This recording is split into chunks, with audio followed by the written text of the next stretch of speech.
Olá, bom dia, meus irmãos, nossos irmãos aí da igreja, Itaberá, irmãos de outras igrejas presbiterianas, irmãos de outras denominações, amigos de perto, amigos distantes, aqueles que estão nos ajudando. Eu agradeço muito as orações dos irmãos. Estamos aqui em Curitiba ainda aguardando os resultados dos exames da Marlene e agradeço o apoio da minha liderança, da minha igreja, de todos os irmãos que têm acompanhado e orado por nós. Muito obrigado, que Deus abençoe cada um. Eu gostaria de deixar um texto aqui da minha devocional, uma devocional que eu fiz também numa reunião de oração dos irmãos aqui da igreja de Campo Largo, presbiteriana de Campo Largo, pastor Evaldo, e eu li na ocasião, semana passada, esse texto do Atos, capítulo 27, versículo 21 em diante, diz assim: havendo todos estado muito tempo sem comer, Paulo, pondo-se em pé no meio deles, disse: Senhores, na verdade era preciso terem me atendido e não partir de Creta para evitar esse dano e perda. Mas já agora vos aconselho bom ânimo, porque nenhuma vida se perderá de entre vós, mas somente o navio.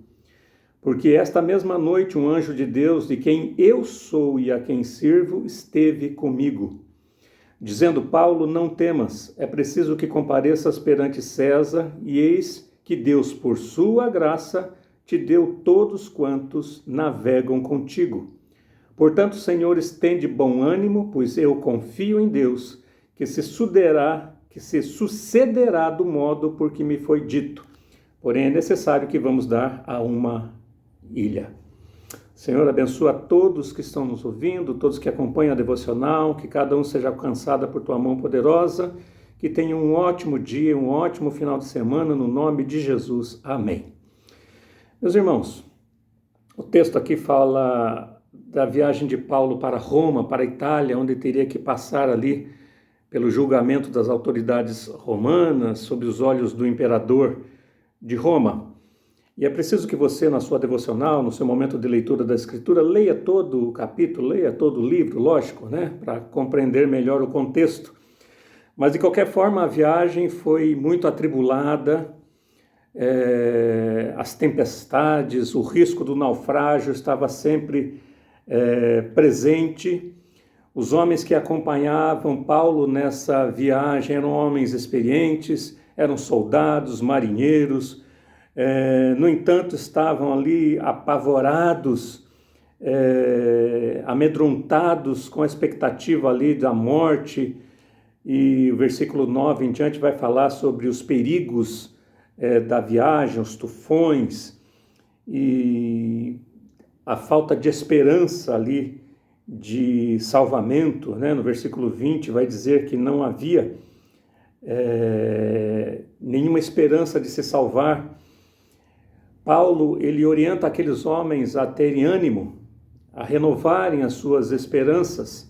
Paulo havia orientado que eles se alimentassem, mas os homens não davam atenção a Paulo. Afinal de contas, que experiência ele tinha nesse tipo de trabalho, nesse tipo de viagem? Não era marinheiro. E ele vai dizer aqui no versículo 2, eu aconselho, porque nenhuma vida se perderá, apenas um navio. Aquilo no qual os marinheiros depositavam a sua confiança, que era a habilidade própria, que era a força do navio, que era o seu conhecimento das águas, nada disso estava valendo naquele momento. Tudo isso se resumia ali apenas no medo e no pavor. Mas Paulo vai dizer a ele: nenhuma vida se perderá. E de onde é que Paulo tira essa esperança? Primeira coisa, do fato de Deus ter um projeto para a vida dele, e os demais ali seriam abençoados por isso também. Deus havia de alguma maneira ali alimentado essa esperança na vida de Paulo através da mensagem que ele recebera de um anjo. Ele vai dizer aqui, um anjo havia dito a ele: não temas, não tenha medo. Você precisa, é necessário que você vá até a presença de César. A esperança, em primeiro lugar, sustentada não pelas nossas próprias habilidades, não em nossos recursos, mas na palavra de Deus, na promessa de Deus, na certeza de que Deus tem um plano perfeito para as nossas vidas. É isso que alimenta a nossa certeza que Deus cuida. A nossa vida não é algo aleatório, não acontece por acaso, mas todas as coisas, boas ou não, cumprem o plano de Deus, a vontade de Deus para nós. A segunda coisa que ele vai dizer, versículo 23, um anjo de Deus de quem eu sou e a quem sirvo esteve comigo.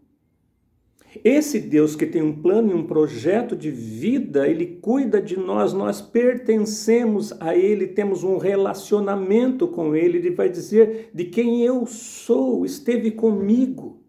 Não é um Deus distante, não é um Deus indiferente, não é um Deus que nos deu as costas, mas um Deus que se relaciona, e toda a palavra de Deus mostra um Deus que vai até aqueles que o adoram. Ele procura, ele busca, ele envia, ele se relaciona. A outra coisa aqui que esse Deus com o qual nós nos relacionamos é a quem nós servimos, ele é Senhor da nossa vida. Havia autoridades no navio. Eles estavam indo em direção a César, que era tido como o dono do mundo, o imperador, a suprema autoridade. Mas Paulo sabia a quem ele servia, a quem ele dedicava a vida. Então, quem pertence a Deus e quer renovar a sua esperança em meio às tribulações, sabe que tem que servir. Não é servir-se de Deus, mas servir a Deus. Então, nós pertencemos a Ele. E o nosso descanso é que esse Deus a quem servimos cuida de nós. Versículo 25, ele vai falar, portanto, ou seja, baseado em tudo isso que ele diz anteriormente, Deus fala com ele, Deus mostra o seu projeto, o seu plano de vida para ele. Deus com quem ele se relaciona, a quem ele serve, que esteve com ele, que está conosco, diz, baseado nisso, nessas afirmações, ele vai falar, tem de bom ânimo, porque eu confio em Deus, que se sucederá de modo como me foi dito. Ou seja, a última questão aqui, que Deus é plena e totalmente confiável. Deus não muda. Deus não tem variação de humor. Deus é constante na sua vontade, não há sombra de variação. Podemos confiar naquele que a palavra nunca volta vazia, naquele cujos planos nunca são frustrados. Portanto, meus irmãos, que essa palavra conforte, anime, fortaleça o seu coração. Deus tem um plano de vida para todos nós. E esse plano de vida pode muito bem abençoar aos nossos que estão ao nosso redor, nossa família, nossos amigos. Nenhuma daquelas vidas que estavam com Paulo se perderam.